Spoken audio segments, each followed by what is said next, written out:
Bonjour à tous et quel plaisir de vous retrouver pour une nouvelle émission coupée en 4 avec encore une fois un nouveau témoignage sous le feu de la rampe, comme on dit. En effet, c'est dans la série des rêves devenus possibles. J'appelle aujourd'hui un jeune homme qui a commencé à rêver en regardant le dessin animé de Cars. Oui, alors qu'il n'avait que 7 ans.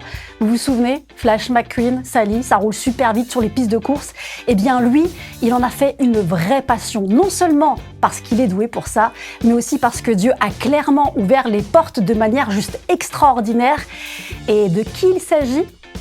Attention, ça décoiffe. Salut tout le monde, pour ceux qui ne me connaissent pas, moi c'est Lucas Perrucon, j'ai 20 ans et je suis actuellement le seul pilote au monde à arborer la mention Drive for Jesus sur son casque. Depuis tout petit, je suis passionné par le sport automobile, notamment grâce au film Cars. Du coup, j'ai acheté quelques voitures pour décorer la vitrine, mais c'est dommage, j'en ai pas encore assez. Mon objectif, champion du monde de karting dans 2 ans et pilote professionnel par la suite pour faire connaître et glorifier Jésus au plus grand nombre. Et je suis trop content parce que je vais être le prochain invité de l'émission Coupée en 4 avec Jeanne. En plus, je vais avoir la coupe gratuite, c'est parfait. Mon lieu préféré, être entre un volant et un siège avec Jésus à mes côtés. Et quand je vis ma passion, ça ressemble à ça. J'ai 2-3 minutes pour vous parler de mon frère, pour vous parler d'un mec qui a tout lâché parce qu'il a le talent dans la main et qui veut pas le gâcher. Ça fait des années qu'il attend ça, des années qu'il a ça dans le sang, on a voulu le stopper et le remettre à sa place. Mais il montre au monde la puissance de son talent. Enchanté, il n'y a plus d'enchantement. Il a choisi Jésus, la vitesse et un grand changement. C'est pas un pari, c'est une promesse. C'est un engagement.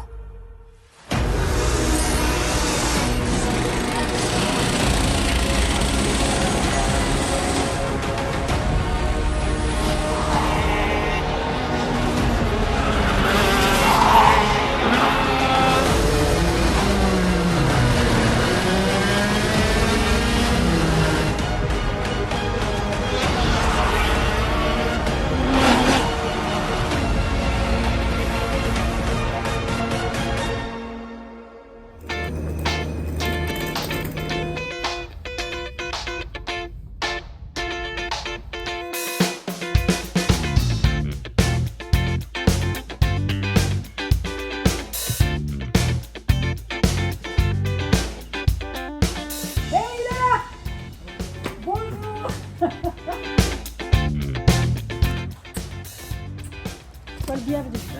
Viens, on va par là.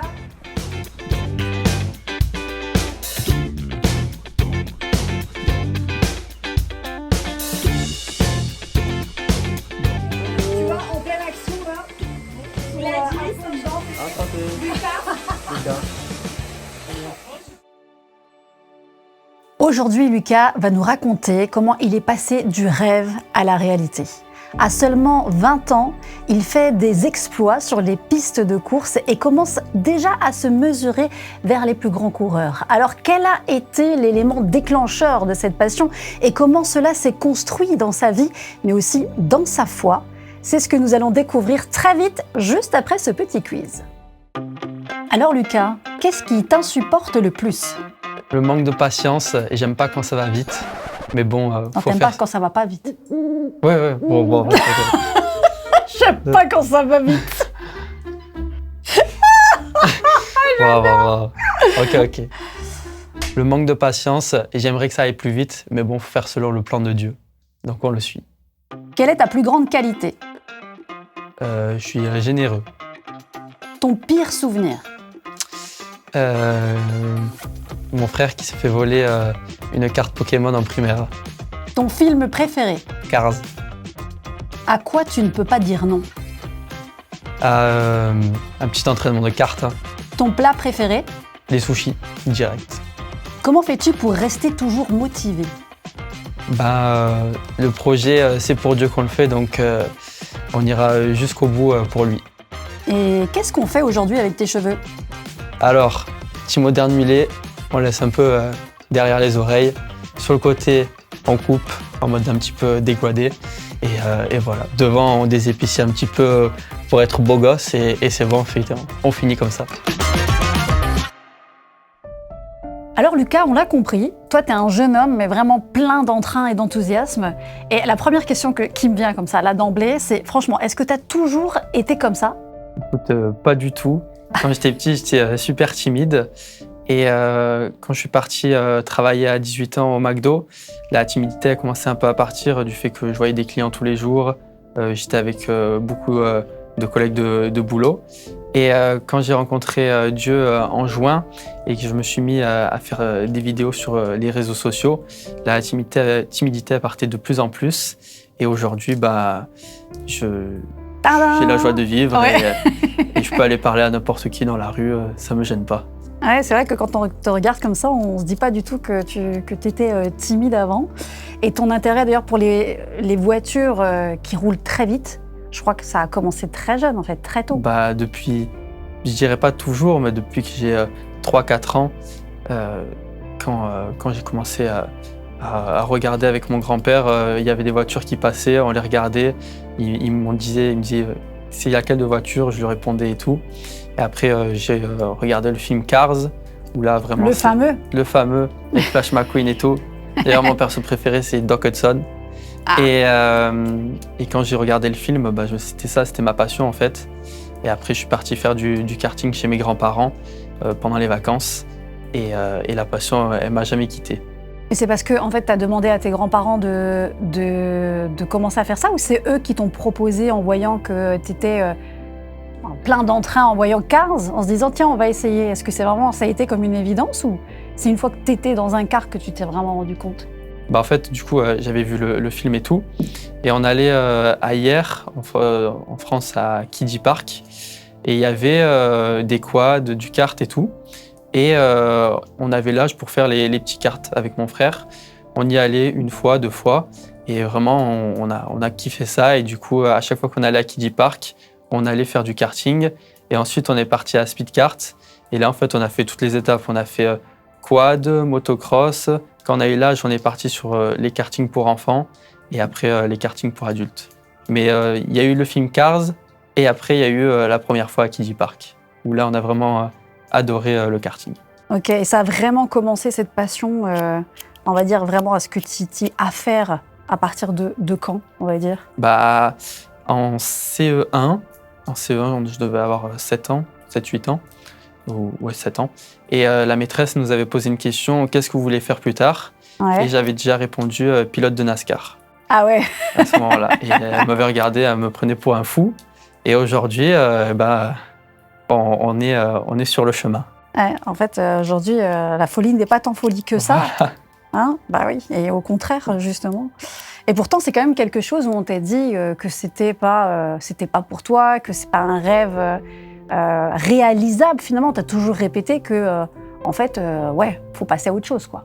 En fait, on vient d'une famille, on n'est pas à plaindre, on a de l'argent et tout, on manque de rien, mais on n'avait pas les moyens pour partir dans le karting. Oui, parce que c'est quand même un sport très cher au final. Ouais, là, ma saison, elle me coûte 90 000 €. Waouh. À l'époque, c'était moins cher. On faisait beaucoup plus de courses. Mais maintenant, avec le prix de l'essence, il y a tout qui a monté. Ouais. Du coup, vraiment, ça a explosé. Mais à l'époque, déjà, on voulait en faire avec mon frère, donc on était 2. Et ton frère aussi, il fait du kart? Oui, exactement. Il en a fait avec moi. À chaque fois qu'on était ensemble, on a toujours fait. Et jusqu'en août, avant qu'il parte faire une école biblique pour devenir pasteur, il a continué à en faire avec moi. Je travaillais un peu plus et je lui payais des courses de cartes pour qu'on les fasse tous les deux. Ah ouais. C'était trop bien, quoi. Et à chaque fois, on a à peu près le même niveau. Du coup, on se battait toujours. Donc c'était vraiment top. Et il n'y avait pas une période où finalement tu voulais t'engager dans l'armée? Ouais. En fait, quand on m'a dit que le kart c'était vraiment mort, je suis parti vers d'autres sports. J'ai fait du foot, du basket, du tennis. Et après, j'ai eu ma période de jeux vidéo avec Fortnite, où je voulais devenir joueur professionnel. J'ai gagné 400 $ sur le jeu. Mais bon, c'était pas beaucoup. Et pour jouer, ça va, quoi. Ouais, c'était cool. Mais pour le nombre d'heures passées, oui, après, j'imagine. Ça craint un peu. Je pense qu'on était à 1 centime l'heure payée. Et du coup, après Fortnite, j'ai voulu partir dans l'armée pour intégrer le 8e RPIMA et ensuite partir au Force Spécial. Du coup, j'ai commencé à m'entraîner pendant de ma fin 17 ans jusqu'à 19 ans. J'ai fait que ça. ouais 7 à 9 entraînements par semaine, où je faisais de la piscine. Pour réussir les tests d'entrée, en fait, c'est ça Du street workout, Ouais. de la piscine, de la course à pied. Et en fait, j'étais prêt, quoi. Et je devais partir en août 2025 faire ma prépa pour intégrer en octobre le 8e RPIMA. Et en fait, les portes, elles bloquaient un peu, elles s'ouvraient pas complètement. Parce que pendant un moment, j'avais pas obtenu le stage pour pouvoir partir ensuite. Et ma mère, elle avait prié, elle m'avait pas interdit d'aller à l'armée ou quoi, mais elle avait dit Seigneur, si c'est pour lui, ben ouvre les portes, et si c'est pas pour lui, trouve directement autre chose, sa destinée, quoi.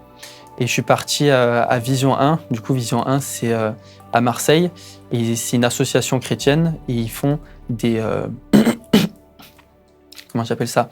Là, c'était un week-end de 48 heures de prière et louange non-stop. Du coup, moi, le week-end, je travaillais le samedi, j'étais livreur de pizza. Et le dimanche matin, j'y suis allé pour faire plaisir à ma mère. Et je suis allé 2 heures et il y a un gars que je ne connaissais pas, il s'appelait Darius. Il est venu me voir et il m'a dit Lucas, qu'est-ce que tu voudrais faire? Je lui ai dit que j'allais partir à l'armée. Et il m'a dit t'as une passion ou qu'est-ce que tu aurais voulu faire dans la vie, quoi? Et je lui ai dit bon, il y a l'armée, mais j'aurais préféré être pilote professionnel. Et c'est là qu'il m'a dit, en fait, c'est Dieu qui parle à travers lui. Et il m'a dit la phrase « Ne t'interdis pas de rêver ». Et à ce moment-là, du coup, je suis allé voir ma mère et je lui ai dit…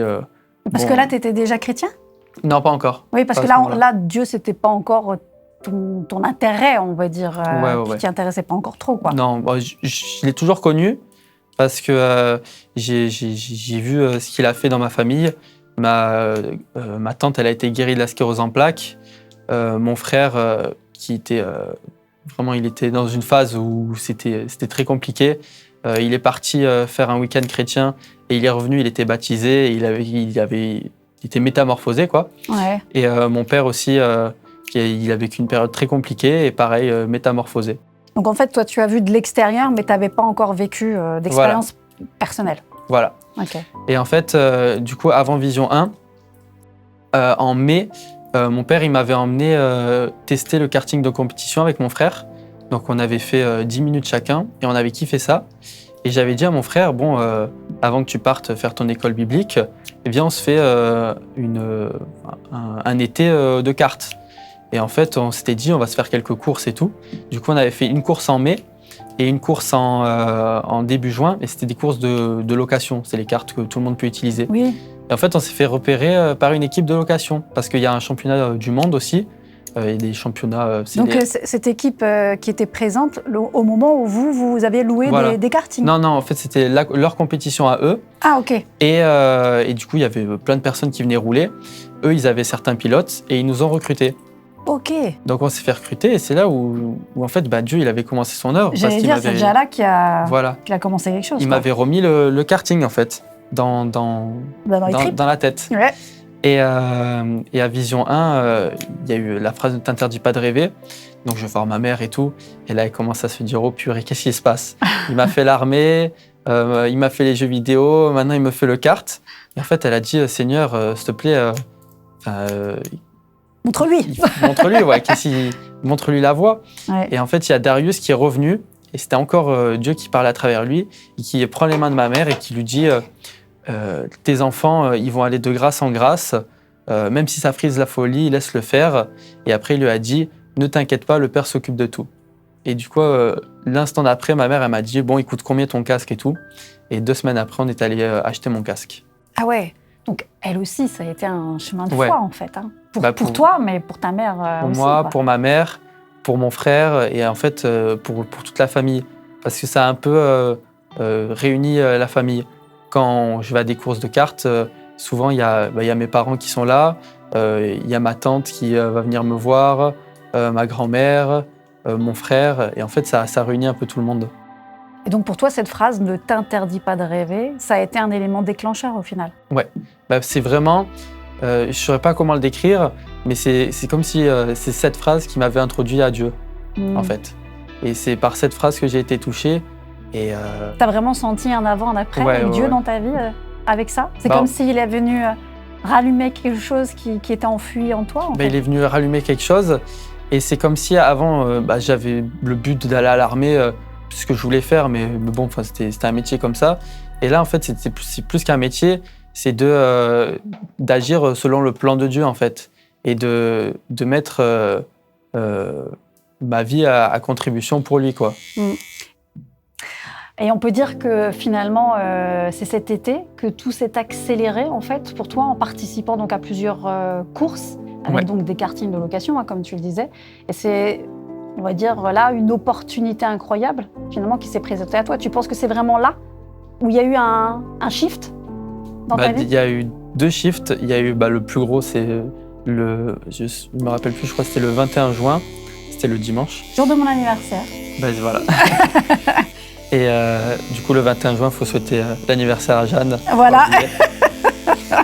Et donc, il y a eu ce premier pas.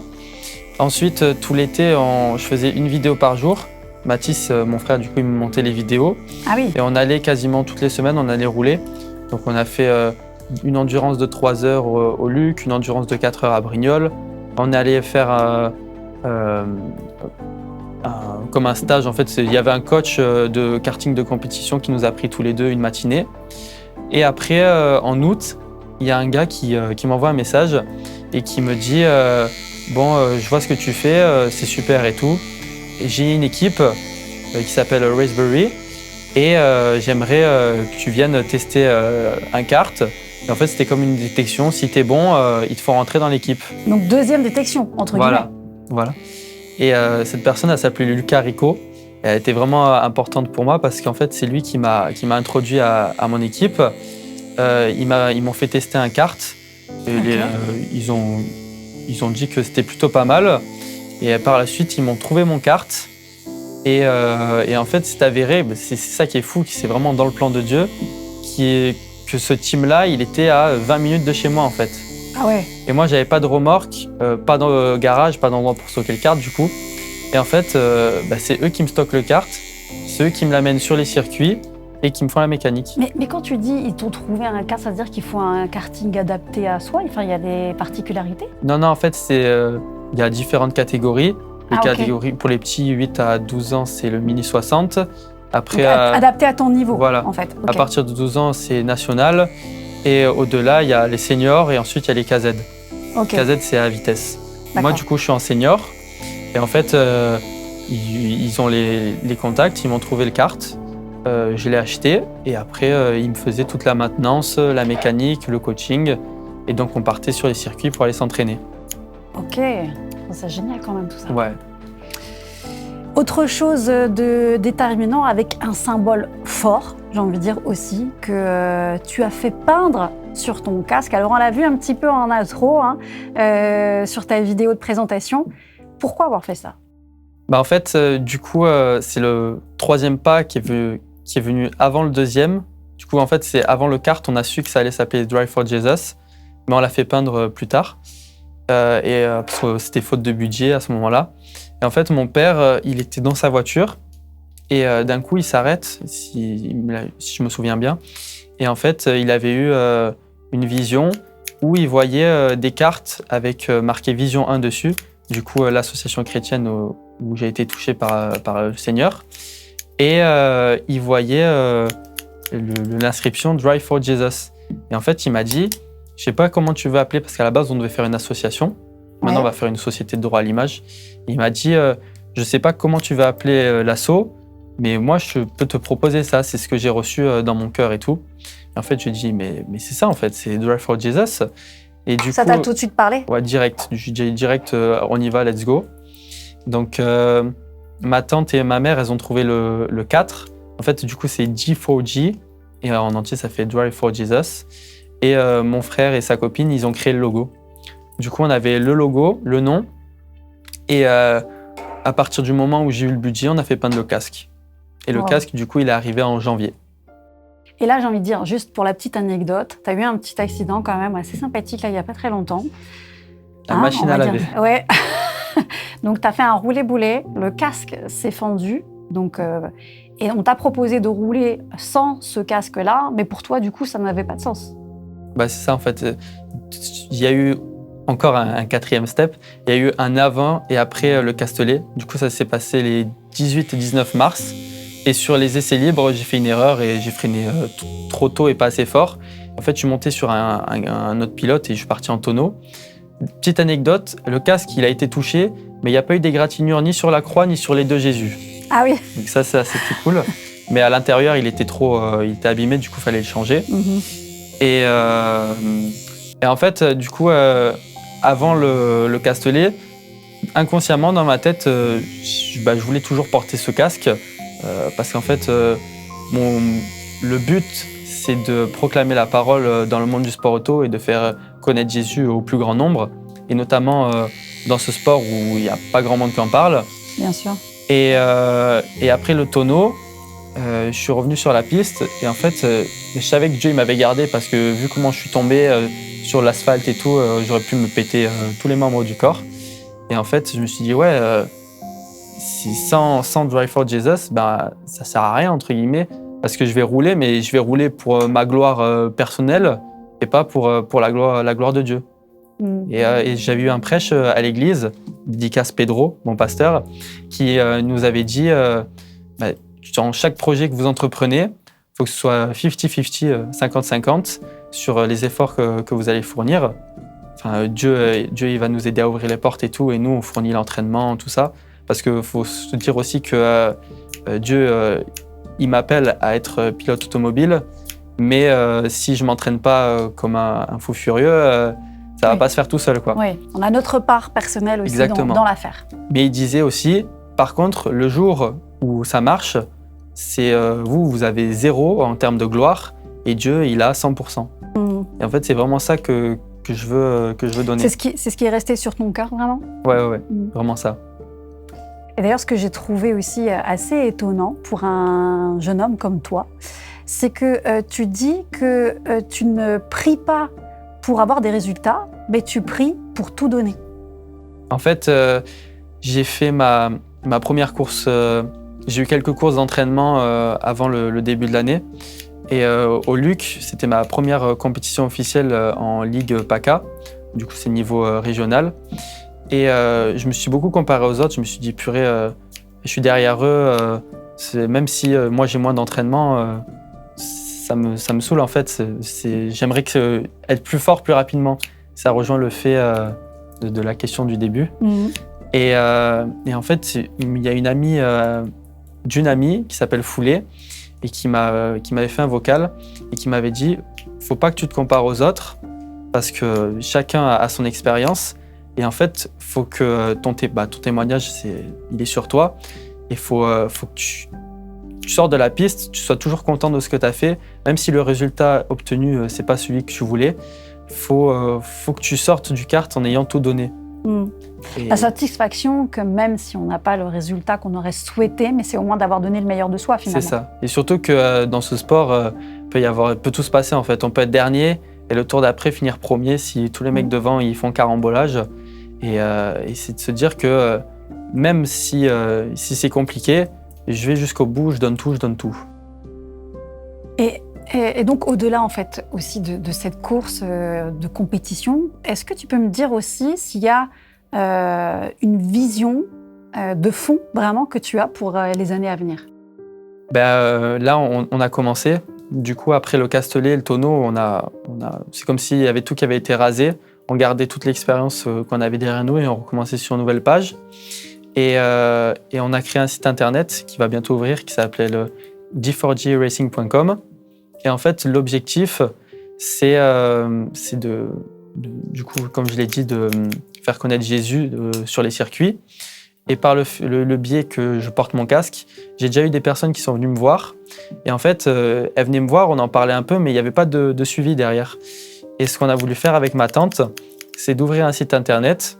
Et lorsque les gens viennent me parler, je leur donne une petite carte avec un QR code, un petit verset qui me correspond. Et sur ce QR code, ils le flashent, ils peuvent partir sur le site. Et il y a une page qui s'appellera Drive with Jesus, où on expliquera qui est Jésus. Il y aura des petites vidéos sur comment prier, qu'est-ce que c'est le christianisme. Et en en bas de la page, les gens pourront contacter des pasteurs et pour avoir un suivi, quoi. En fait, c'est clairement un tremplin d'évangélisation, finalement. Parce que c'est vrai que dans ce milieu de la course automobile, on n'entend pas parler de Jésus, clairement pas. Donc c'est vrai que c'est une belle façon de témoigner à un endroit et d'évangéliser un endroit où quasiment personne s'attendrait à ça, finalement. À ma connaissance, j'ai vu une seule personne en 76 mettre sur son casque et sur sa voiture « Jesus Save ». Mais depuis, il n'y a personne qui l'a écrit en énorme, en fait. Il y a un pilote de Formule 3 qui l'a écrit sur le haut du casque. Mais du coup, il faut voir le haut du casque pour savoir qu'il y a marqué « Jésus is King ». Quoi qu'il en soit, en tout cas, Lucas, moi, je dois te le dire, ton enthousiasme, ce positivisme est clairement en fait, contagieux. On a envie de t'écouter, on a envie de dire « Ouais, t'as raison, vas-y, continue ». En fait, c'est trop bien. Et d'ailleurs, autre chose qui, je le sais, alors va nous faire du bien à tous, c'est ton précieux conseil. Moi, je pense qu'il y a beaucoup de jeunes aussi qui sont là et qui disent « Ouais, moi, j'aimerais bien qu'il me donne un bon conseil qui va pouvoir m'encourager encore aujourd'hui. » Alors, en tous les cas, bougez pas, ça arrive très vite dans votre partie. Un café, un conseil. Moi, je finis ta petite coupe de cheveux. À de suite, les gars. Et nous voici à la toute dernière partie de cette émission. Un café, un conseil. Mais avant cela, Lucas, je t'ai quand même fait une petite transfo. Bon, c'est pas énorme, mais quand même, je trouve que ça vaut son coup d'œil. Est-ce que tu es prêt pour le coup d'œil ? Ah, je suis prêt, les gars. En plus, j'ai eu la coupe gratuite, comme je l'ai dit. Allez, je te laisse te découvrir. Suspense. Oh, attends, ça change un peu. Tu sais que j'aime bien. T'as vu ça ? J'aime bien. Attends, j'ai vraiment gardé ta longueur. Tu peux pas vraiment voir, c'est vrai, il faudrait que je vienne avec un miroir à l'arrière. Mais en fait, je t'ai vraiment gardé, je t'ai donné un effet plus déstructuré, tu vois. Je t'ai pas mal désépaissi sans prendre trop de longueur. C'est pas mal. Franchement, j'aime bien. Ça te plaît ? Tu m'as pas tué la tête. T'as vu, je t'ai pas tué la tête. Voilà, non, franchement, je mets un bon 8 sur 10. Ah, ça me fait plaisir. Franchement, ça me fait plaisir. Alors, tu veux aussi nous faire plaisir maintenant, Lucas ? Parce que je crois qu'arrive le moment maintenant où tu vas donner un petit conseil à ceux qui nous écoutent. Qu'est-ce que tu aimerais leur dire aujourd'hui ? Je vous donnerai un seul conseil. Le conseil que j'ai reçu, en fait, c'est un conseil, c'est une phrase. Elle est inscrite derrière mon casque. Ne vous interdisez pas de rêver. Si vous avez un rêve, même si vous pensez qu'il est impossible à atteindre, allez-y quand même. Ayez foi en Dieu. Ayez Dieu à vos côtés, priez, demandez-lui qu'est-ce qui est bon pour vous et allez-y à fond. Et n'oubliez pas que c'est 50-50 et que vous devez travailler comme des malades pour y arriver, mais ne vous interdisez pas de rêver. Amen, ouais, c'est trop bien ça. Ne vous interdisez pas de rêver, c'est ce que tu as fait et aujourd'hui, on voit que c'est quelque chose de beau qui se dessine devant toi. Et justement, si des personnes aimeraient te suivre, peut-être aussi te soutenir dans ce projet, où est-ce qu'on peut te retrouver exactement ? Pour me suivre, le plus simple, c'est Insta, TikTok et YouTube. C'est lucas.perrucon51. Et pour me soutenir, c'est l'adresse mail lucasperrucon.contact@gmail.com ou sur LinkedIn directement, Lucas Perrucon. Voilà. Donc, si vous êtes un sponsor, contactez-moi. À fond. Et puis, de toute façon, on va mettre tout ça en description sous la vidéo. Merci beaucoup à toi, Lucas, pour ce témoignage tellement encourageant, je trouve, pour ta génération aussi, d'oser en parler, d'oser afficher qu'on croit en Jésus, qu'on croit en Dieu et qu'on y va par la foi. Le roi des rois. Exactement. Moi, je crois qu'il y a plein de choses, de belles choses qui se dessinent pour toi. En tout cas, si vous, ce témoignage vous a touché, vous a donné envie, justement, d'avoir envie. Vous connaissez la chanson « Envie d'avoir envie » ? Eh bien, n'hésitez pas à laisser un petit commentaire sous la vidéo. Vous pouvez partager cette vidéo aussi tout autour de vous. Et puis, bien sûr, vous abonner également à la chaîne YouTube de Coupé en 4. N'oubliez pas la petite cloche pour découvrir les nouvelles émissions. Et puis moi, bien sûr, je vous donne rendez-vous pour une prochaine émission, un nouvel invité, un nouveau témoignage et puis aussi un nouveau redoute. Bye bye. Ciao, ciao. Aujourd'hui, j'ai tout fait one shot.